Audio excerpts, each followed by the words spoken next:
Hello, everyone, and welcome back to the Altitude Sickness Podcast. I am Tony, and it's just me this week. A solo episode today. Other guys are pretty busy, Matthew and Drew, but it's all good. You got me, so sorry if you just don't want to hear me, just one person. But we'll be back, should be back to at least a little bit normal of a schedule. At least one of them, hopefully, will be back next week.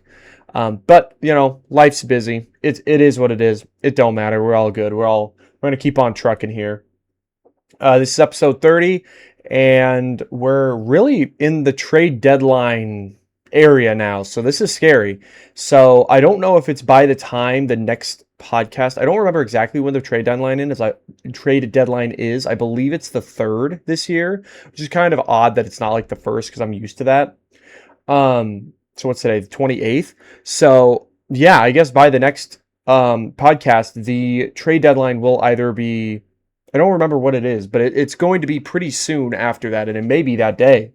So by the time that this podcast comes out and you're listening to it, by the time we talk again, I mean, there's going to be trades probably, and it's going to be real weird.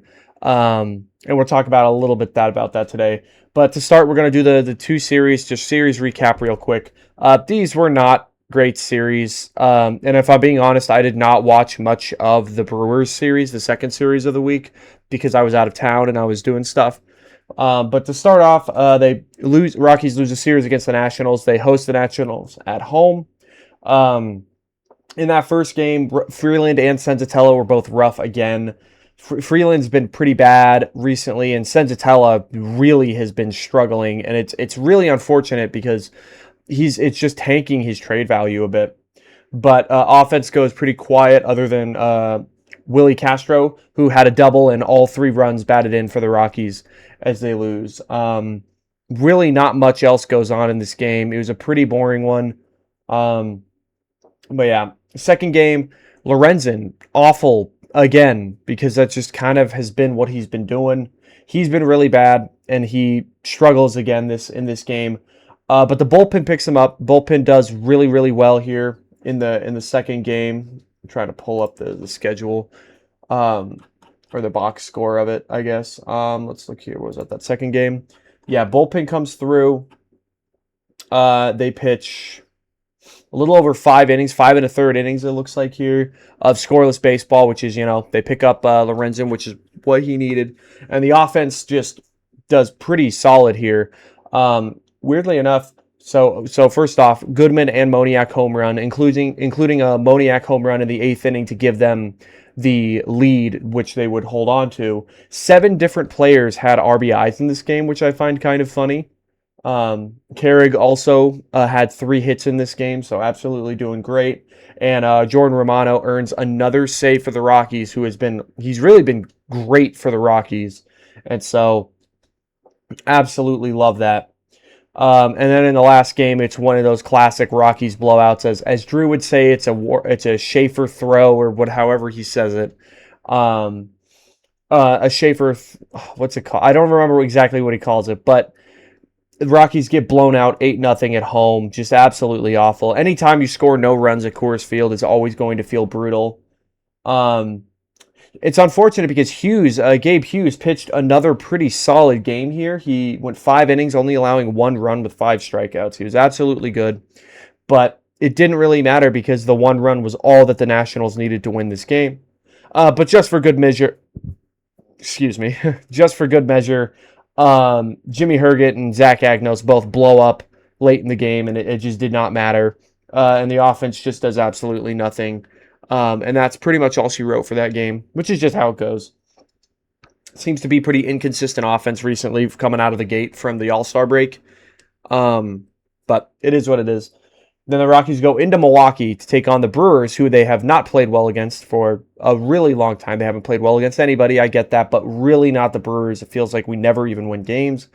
But it's weird because the Rockies actually go into Milwaukee and win the first game. Sagano, on the back of a Sagano solid start where he pitched 5 1/3 innings, only allowing 2 runs with 5 strikeouts. So he did his thing pretty good. Bullpen, again, pretty solid through the game. Which, gotta love that. Gotta love any wins you can get with the bullpen. Especially recently, it feels like the bullpen has been kind of lacking.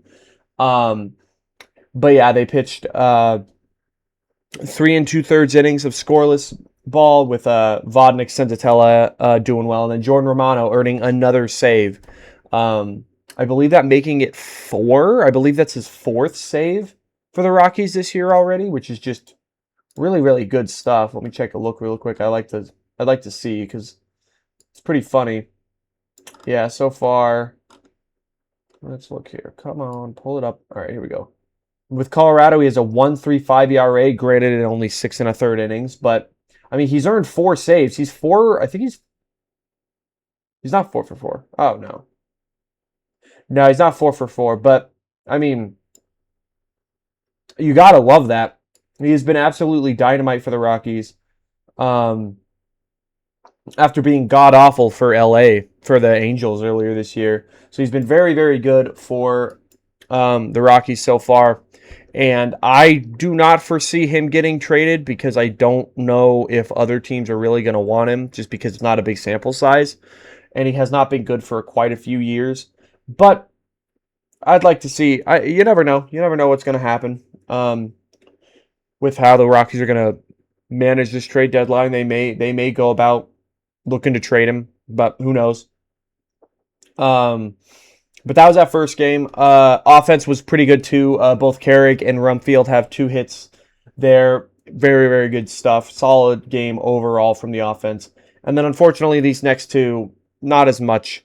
Feltner was pretty bad, and it's really, really putting some writing on the wall, I think, for Feltner. Who going into this year I really liked, but it's just not been it so far. Um, he goes 5 innings and allowing 5 runs, so that's never good. Bullpen was also not great, and then a late offensive comeback was just not enough. Both Goodman and McCarthy did have 2 RBIs in this game, though, as the Rockies end up losing game 2. But going into the rubber match, this seems to be how these rubber matches go. And when I say rubber match, I mean the third game a third game in the series when you're tied 1-1 going into it. And unfortunately, it seems like all these rubber matches go the way of the other team, not the Rockies, as they get blown out 11-2, as Freeland, Herget, and Vodnik were all awful. The offense pretty much did nothing because they had to face Jacob Mizorowski, who struck out, I believe, the first 7 batters of the game, and in 5 innings struck out 12. So it was just absolutely nothing. Cole Carrick did have a home run off of him, which was pretty cool to see, but it was way too little too late. Didn't really matter. Castro also added a home run later in the game. But yeah, Rockies get blown out 11-2. And overall, 2 pretty forgettable series. Just not really great stuff coming out from the Rockies in those games. But it is what it is. Got to move on. And I don't really have much else on it because I feel like the big talk is the trade stuff. Because those games didn't really matter too much. Because as we get into these next games, trade rumors. That's the big thing, I think, right now. And I'm sorry that my voice is kind of stuffy. I'm a little stuffed up, so a lot of mucus is building up. That's disgusting. Sorry for saying that. It's just, I'm struggling through it. I'm trying to get through it. It's also hot as all hell here. So we're just getting through. We got to get this out, okay? But trade rumors, that's the next big thing. The Rockies have outwardly told teams that they are willing to trade quite a few of their players. I mean, it's kind of obvious. Like, if they have value, you've got to try and get some value out of anyone. And, you got to do what you got to do. So the other list of players, here are the few players that the Rockies have outwardly said, according to Ken Rosenthal, Antonio Senzatella, Kyle Freeland, Michael Lorenzen, Tomoyuki Sagano, Mickey Moniak, Jake McCarthy, and Willie Castro have all been named as players to look that they're actively shopping. I also expect Bernardino, Vodnik, and Johnston to be in the mix. I also kind of threw in Herget there. Recently, Herget has been so bad. I think any trade value that he earned, that he got from either last year or the beginning of this year, is just completely gone, which is really brutal because he was so good last year for the Rockies. But he's just been abysmal this year so far. He really reminds me a lot of a former Rockies pitcher, Daniel Bard. It's kind of the same thing, except the Rockies, instead of trading Daniel Bard in his peak season, they extended him. Whereas Herget, they didn't extend him, they just didn't trade him. So it's kind of the same thing where they have a really good year. Maybe you should have capitalized on that.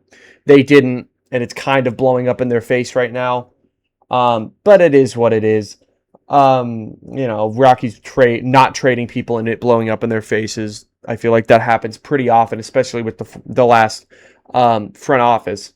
And this year, and that's I think what the difference is that this is a new front office who's clearly looking to do different things here. And with all the names up, the question comes, who is going to be traded? Like, who do I think that the Rockies would actually trade in this situation? And it's kind of hard to say, obviously, because I don't know. They've made one trade, and it was a trade that I was not expecting. It was Seth Halverson was traded to the Dodgers. I was not expecting Halverson to go of anyone, but he does seem like a type of guy that might benefit from a change of scenery type of thing. But so if we just go through these players, and then you also have not obviously heard me say Hunter Goodman, who has not been named as a player that the Rockies are actively shopping, but there have been talks about how if the Rockies do trade him, it is clear that their asking price is pretty high, which I think is fair, especially with right now the catching market being pretty low. So, but we'll just have to see what they do. So if we go through the list really quick, I'm going to say who I do and don't think of the players I'm going to name are going to be traded. And that's how I'm going to go about it.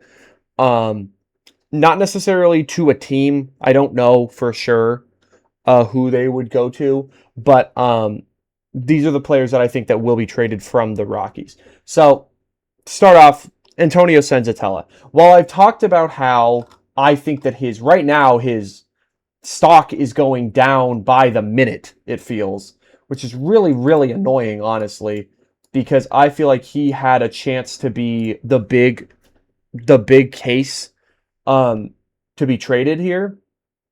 But as of now, I'm going to pull up his stats really quick, and I want to look and see. So currently he's 9-2 with a 3.53 ERA in 51 innings this year out of the bullpen. An ERA plus of 140, which is still pretty good, and a pretty solid FIP as well, which is field independent pitching, of a 3.37. And that's at Coors Field, where I think FIP kind of hurts a lot of play, or where like if you have a good FIP at Coors, that's good because that means you're limiting long ball stuff and you're getting enough strikeouts while limiting walks, which is what he's been able to do at a solid clip. I mean, only 45 strikeouts in the 51 innings, but he's never been a strikeout guy. But, that is what it is. I'm trying to see what his strikeout stuff is. So his strikeout rate, but that's the thing, is that yes, while he's never been a strikeout rate, his average strikeout rate for his entire career was, I don't know exactly what his average was for his career up to. Sorry. His average leading up to this year was 14.7%, whereas this year it is currently at 21.3. So yeah, he's striking out a little more, like about 5% more 5 to 6% more batters than he was previously, which is, that's big. That's and getting any extra strikeouts is obviously going to be a benefit. And so it's super scary because recently he has been very bad, like very, very bad. Looking here, I'm trying to find his game logs. Nope, not that. Shoot, sorry. You can't see exactly what I'm doing, which I would rather not, just because it's embarrassing how bad I am at searching things. But I'm trying to find, just in this month, let me see what his stats are in the month of July, because I feel like this has not been a good month for him. He has a 6.43 ERA in the month of July, but again, this is with also a pretty solid FIP of 3.25 in 7 innings, so that's pretty solid. If we bring these stats back, unfortunately, back to June, that was where it really started being bad. He's got a 7.5 ERA, but again, a 3.61 FIP. And I think a lot of that does come from Coors. You do get bit a lot more in the ERA statistic at Coors Field because of the amount of hits that you're going to give up. Which, yeah, like, and this is evident by the batting average of balls in play, which is just the batting average of any ball that is hit off of Antonio Senzatella, which the MLB average is about 300 or 333. He currently, in the last 2 months of pitching, has a 448. So a bit bad luck for him, honestly. So hopefully that can add maybe some trade value. Be like, hey, he's really just been unlucky, and maybe a change of scenery away from Coors Field is going to benefit him because, he doesn't have to pitch in that big ballpark. Do I think he'll be traded? I do. I do believe that Antonio Senzatella will be traded. Just because bullpen help is always on the market during these times. And he's shown also the ability to be a bit of a long man, and so he probably can offer that to any team. The one thing that's going to be kind of brutal is that a team is going to be paying him a little more money than they probably would expect from a guy that's been as bad as he's been in the recent times.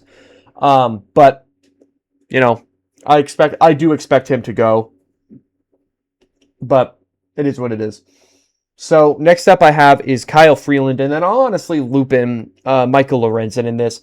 No, I do not expect either of these guys to be traded, and simply because they have both been god-awful.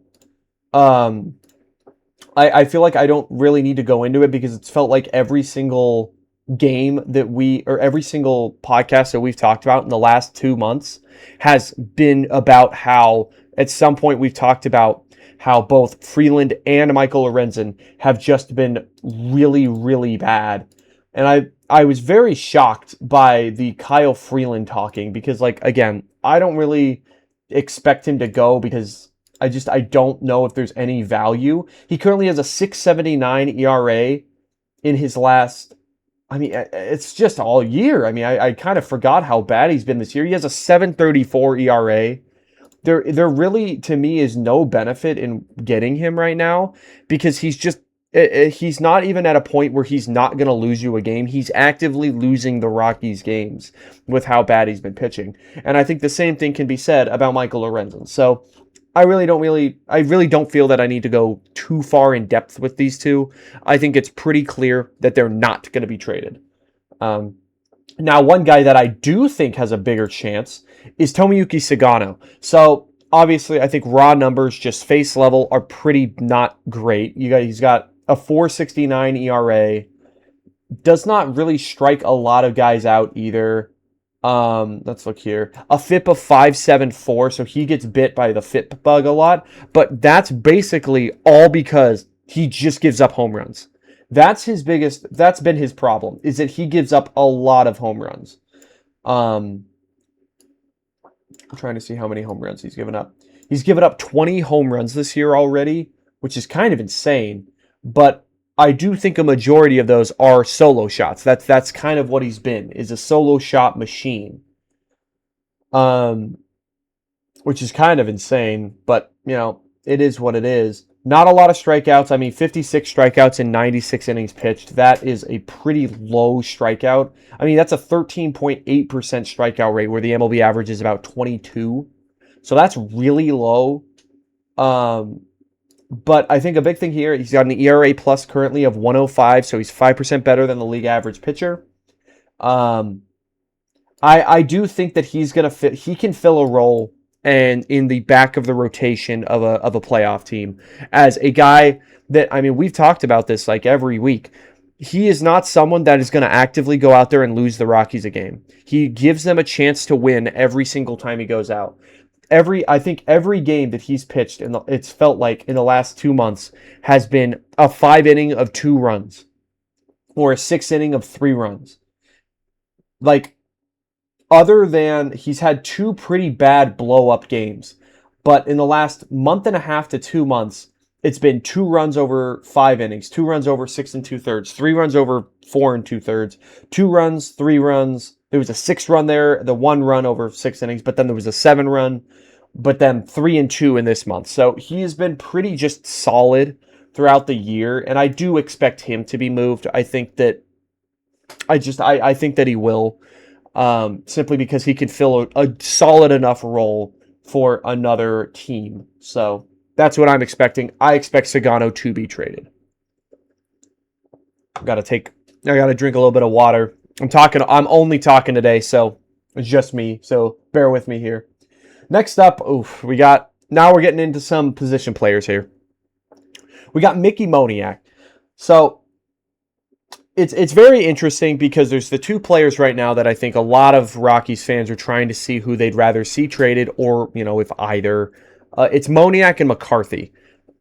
I personally think one needs to go, if not both, because I do not know how much their stock is as an all-time, especially McCarthy. Jake McCarthy's stock right now is higher than it will ever be. And I think you could argue that once we talk about Hunter Goodman as well. And as much as I do really like having Jake McCarthy on this team, because I think he gives them a good vibe. He plays with his hair on fire type of thing, and he's been super, super fun to watch, and he's enjoyable to watch, and he's been very, very good.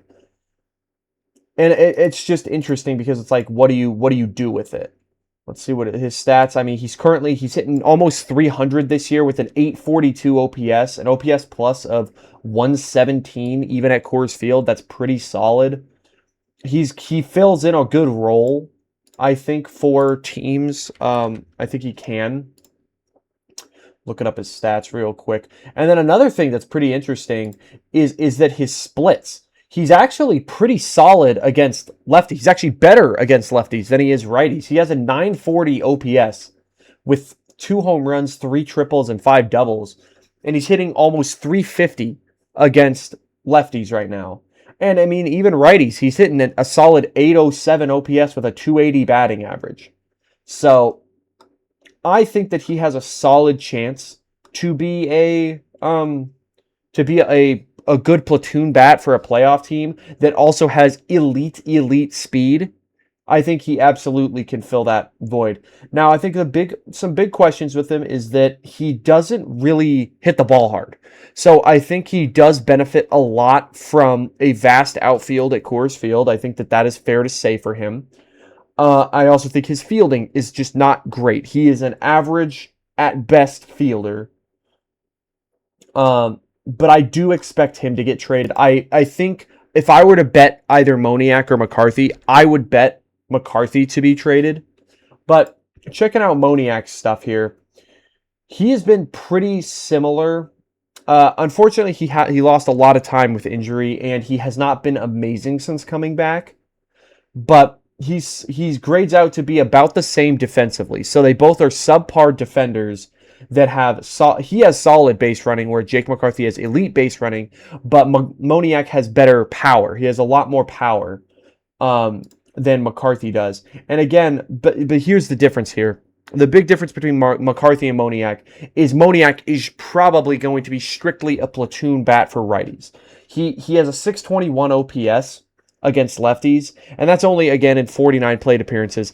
But again, he just is not that great against lefties, whereas he has a 935 OPS against righties, and he's slugging 600. So he, I think, will also have a pretty high chance of being traded, because I think that a playoff team could absolutely use a righty killer, because there's a lot of righty pitchers in the league. I mean, and I could see him being on a playoff roster doing that. So that's the question, is seeing people on social media talk about, who should the Rockies trade? Should they trade McCarthy or Moniak? I am in the camp of, I think they need to trade both. I really do. I really love Moniak. I love what he's done. I love the story. I love how he's come back and has broken out a little bit. And I like McCarthy being traded away from the team that drafted him and where he grew up the whole time in the majors, and he's finally blossoming into what his potential is. And I love both those stories, but you've got to think about it long term. I do not foresee either Moniak or McCarthy being here until the next Rockies great team. And that's what the front office is looking at right now. And I do not foresee either of them doing that. And so I expect both of them to be traded. And then last up, of the position player, or not necessarily the position player, but of the players that Ken Rosenthal has talked about um, being traded. It's Willie Castro. He is a very, very interesting one because he's got the versatility. He plays everywhere. Um, he has been solid at the plate. He's been below average. He has an 89 OPS plus with a 723 OPS, but that's kind of what you do with him. You get a little bit a little bit below average bat with him, but you get the ability for him to play everywhere. That's what you get with him, and that's what you want with him. Um, and it's just an interesting thing with him because it's like I don't know if the Rockies really want to trade him because they're going to lose such a big part of that identity with him being able to play everywhere, especially with new guys coming up. They're not going to necessarily as easily fill in these places. Whereas I do think that Willie Castro will be able to.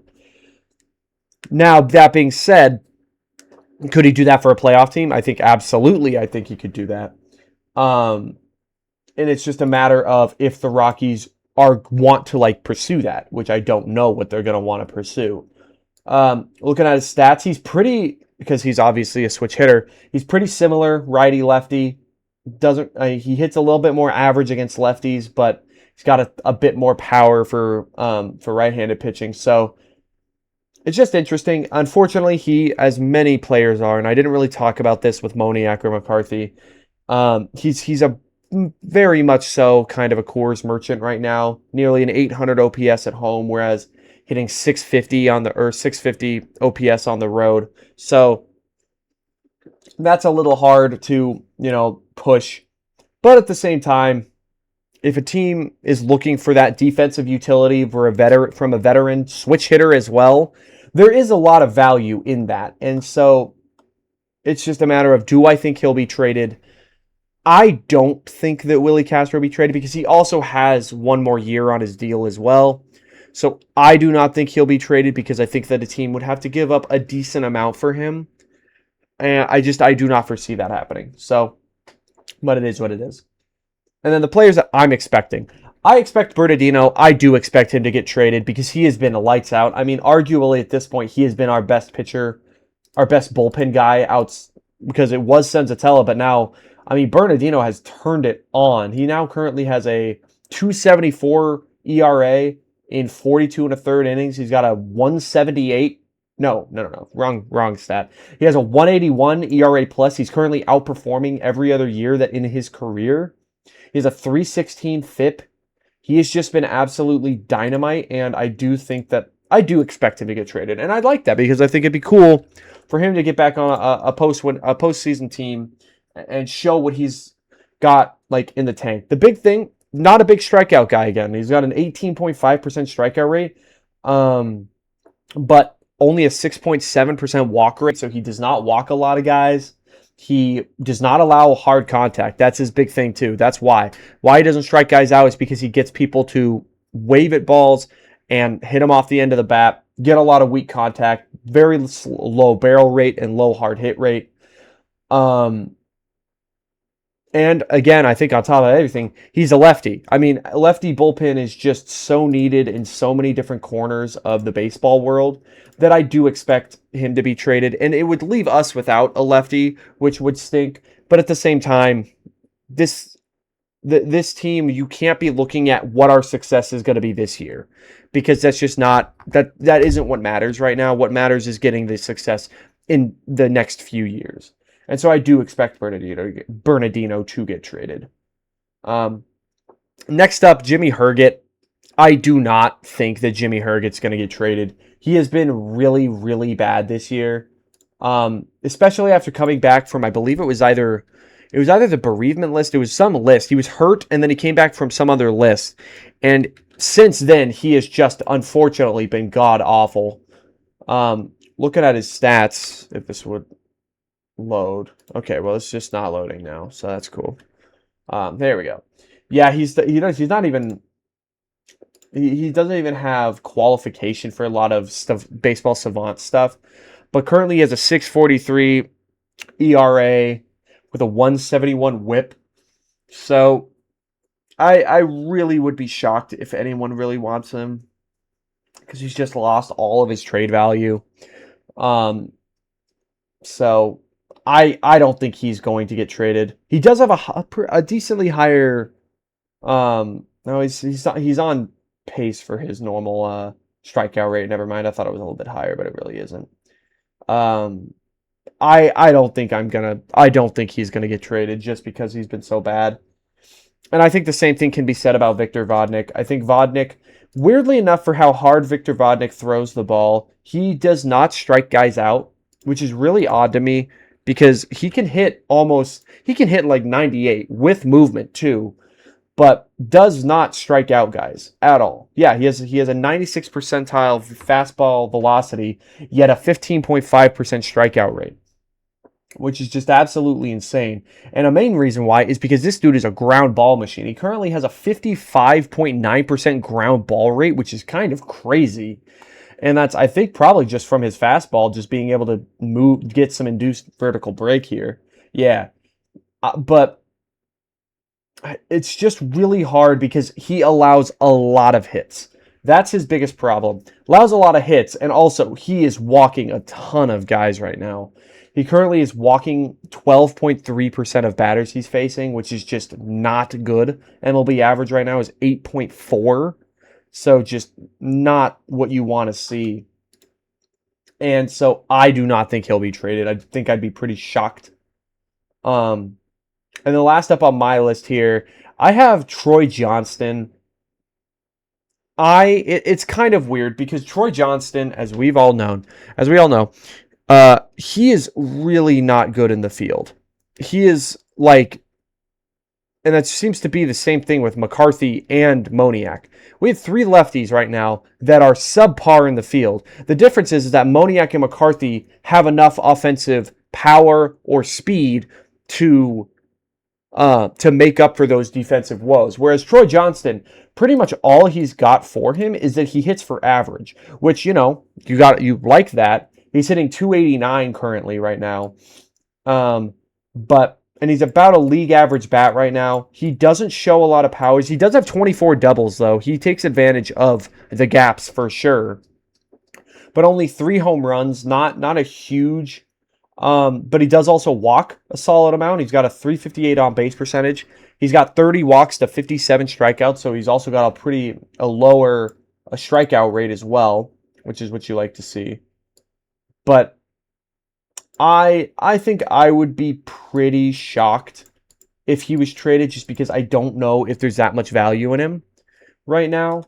I think he would probably be in a little bit of a package deal. You can maybe ship him and Bernardino off to some team that's looking for that lefty action there that needs just like a little bit of average from an outfielder type of thing to get on base for the big guys in the lineup. But I do not think Troy Johnson is going to be traded.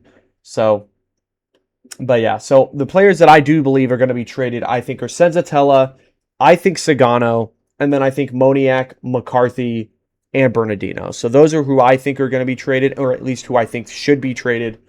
And then there's the elephant in the room. There's Hunter Goodman.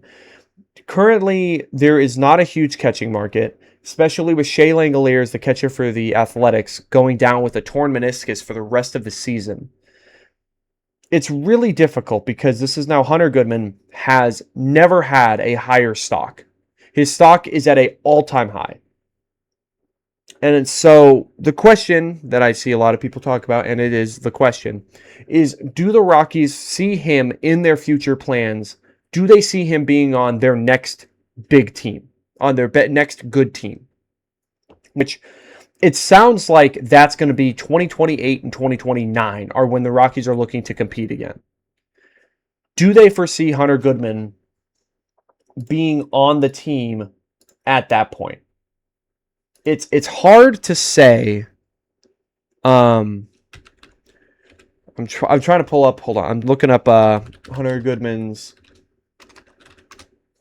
salary stuff. So he is going to be a free agent in 2029 is when he will be a free agent. So that's really interesting. because it's just interesting because that's right when that window would open. He would be 29 years old, turning 29 that year in 2029. So it's like, what do you do with that? Where do you go with Hunter Goodman here? It's really hard because it's like, I don't want to see him go. I personally don't want him traded. But like the smart play is to probably trade him and I think if they get a good offer. You have to get a good offer with Hunter Goodman. Um, because the front office, I think you can win the fans over if you get an all-time, you have to get a really, really good package here. Because again, they're not like a team is not just getting a 30 home run catcher for half a season. They'll be getting a 30 home run catcher for 2 more years after this year, which is absolutely massive. And that's what also the Rockies are probably taking into account, is that that's what a team would be trading for. I know that there have been a few rumors talking about the Yankees or it looks like the Rocky, or it looks like I lost my train of thought, bro. Yankees or Red Sox seem to be the two teams that have come up in trade conversations. I mean, the Yankees they've been looking for a catcher for a while, but I don't know. I think no. I think you don't trade Hunter Goodman, honestly. But here's the thing, is that if you do not trade Hunter Goodman, I think next offseason you make a decision. I think this is where you go. You either, if you do not trade him this year, you either trade him in the offseason or you extend him. I think that that's what the front office does, because that's what I think. Because at that point, when you trade him, yes, he may lose some value, but at the same time, it's just like you give a little bit more chance for him to develop and all that. And then I think extending him would mean you'd have him for those years. And I mean, having a good catcher, it seems to be the big hiccup for some teams, is that he's not a good defensive catcher. He's a average defensive catcher at best. But I think, I don't know, a hit first catcher I think is better than not having a catcher that can hit. Like, I don't know. He also has the ability to DH if you need him to, which is what he does with the Rockies once in a while. So I think the Rockies do not trade him during this deadline. And I think that in the offseason, they need to make one of two choices. They need to either trade him then or extend him. So that's what I would like to see. But yeah, so we'll go from there. Next up, pretty simple stuff. Rockies, they officially, so last week or something, there was news about how the Rockies signed 19 of their 21 draft picks, and there were 2 in the later rounds that didn't end up signing. Well, there was news that broke, I believe, yesterday, that Dimitri Williams Jr. actually did end up signing with the Rockies, which is really cool. I mean, I'm glad that he did that. Trying to see where it was. I had news. There it is. So he's an outfielder that's drafted out of high school, and the Rockies signed him for $250,000 to get him to come play for the organization. And according to sources, the Rockies spent their entire bonus pool money plus the 5% extra that you're allowed to have, which is rare for the Rockies to do. They usually do not spend all of the money. And so this was really cool. I'm very glad at how aggressive this front office was in the drafting process to get the guys that they wanted to draft. So that's really cool. Welcome, Dimitri, to the Rockies family. I hope that it works out. And so that's cool. That's just cool to see. And the last thing I got up on here, the ACL is wrapping up the Arizona Complex League for the Rockies, which is just, lower minor league level stuff. And Christian Arguelles, I believe, I don't know exactly, who's a 19-year-old, I think Venezuelan prospect, I want to say is what they said. Yeah, Venezuelan prospect. who is now ranked number 5 in the according to MLB in the Rockies farm system, went absolutely bonkers in the Arizona Complex League this year. So the outfielder, so he's an outfielder. In 255 plate appearances, he hit 402 with a 1.149 OPS. He just was absolutely insane. 9 home runs, 9 triples too, which is kind of crazy, and 14 doubles, and then a really impressive 31 strikeout to 30 walk ratio. So, and I get it that yes, this is really low minor leagues. I expect him to be in Fresno soon for the Grizzlies because this, again, it just wrapped up. He also hits lefty, so a lefty outfielder, really, really cool. And again, he's only 19 years old, so he's pretty young. So he has a lot of chance to keep growing, and I think that that's just really cool that he has a chance to come up with the Rockies and hopefully continue to grow and get more opportunities to continue doing what he's doing, because that's really cool. Like hitting 400 at any level in the minors is just insane. And I get it that there's less games in the Arizona Complex League, but that's still insane to think about. So hopefully that he'll continue to do that. I'll be sure to watch more of him. Watching Fresno is kind of hard just because their games are so late out here, but I try to catch him as much as I can. So hopefully he'll be there and I'll be able to watch him a little bit. But other than that, that's all I've got for this week. This video did go, or this podcast did actually go longer than I was expecting. Sorry if, again, you just had to listen to my voice and just me alone. Next week, hopefully, we'll be able to have at least 1 or 2 of them back. Just, again, life's been busy. That's how it goes. Podcast is second place. It does not matter. But I hope that all of you enjoyed listening. Thank you also very much for listening and watching if you're watching it on YouTube. I guess you could watch it on Spotify too, because I upload the video there too, but whatever. That's semantics. Doesn't matter. But yeah, trade deadline stuff. Again, also, we'll probably have a lot more news next week. I mean, I'm hoping so. If we don't, then it's going to be a pretty depressing one. But other than that, I've got nothing else. Thank you all so much for watching. And as always, go Rockies, and I'll see you guys in the next one. All right, bye.